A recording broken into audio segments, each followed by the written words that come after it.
Kasih karunia dan damai sejahtera dari Tuhan Allah Bapa kita, dari anak-Dia Tuhan Yesus Kristus menyertai kamu sampai selamanya.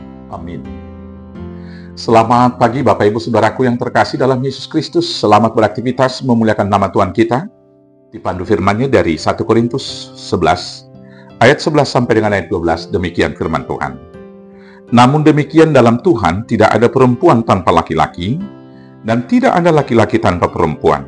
Sebab sama seperti perempuan berasal dari laki-laki, demikian pula laki-laki dilahirkan oleh perempuan, dan segala sesuatu berasal dari perempuan.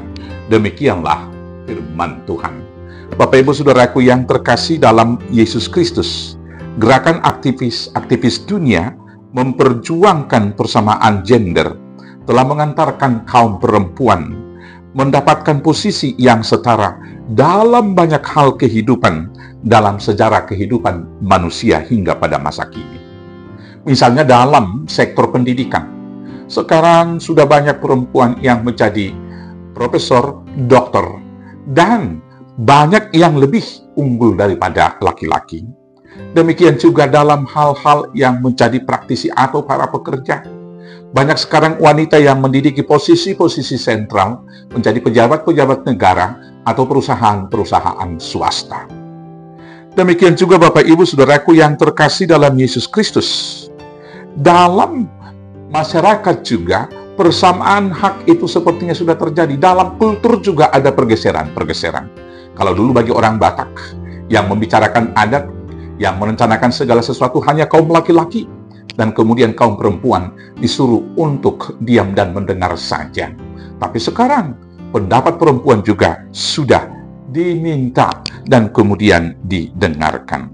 Bapak Ibu, kita bersyukur, kita bersuka cita karena kesetaraan gender itu dalam banyak aspek kehidupan masyarakat kita sudah terjadi pada saat ini.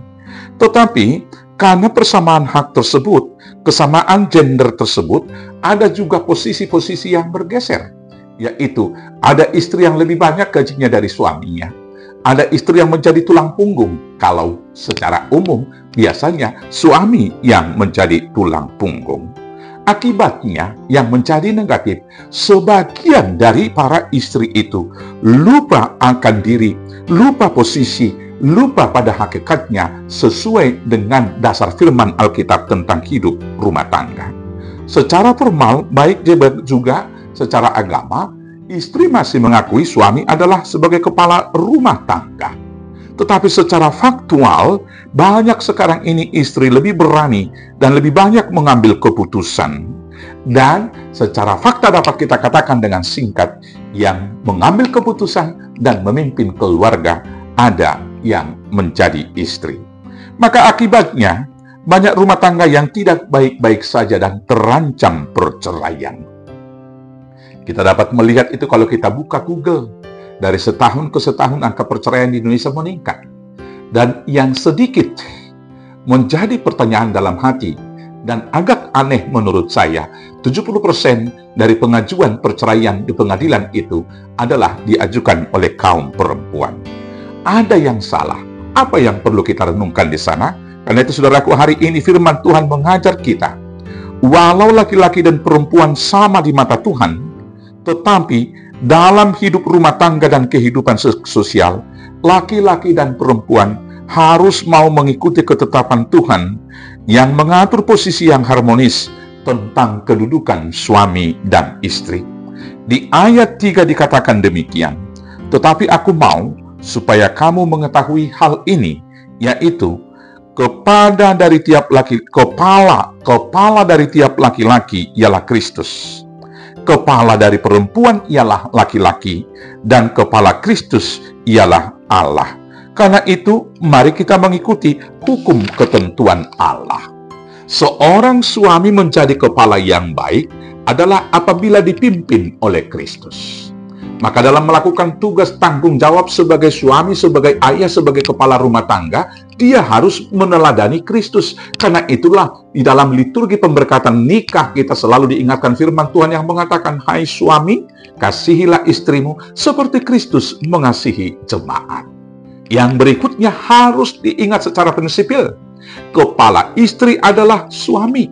Maka karena itulah firman Tuhan berkata, hai istri, tunduklah kepada suamimu, sebagaimana jemaat tunduk kepada Kristus, karena suami adalah kepala rumah tangga.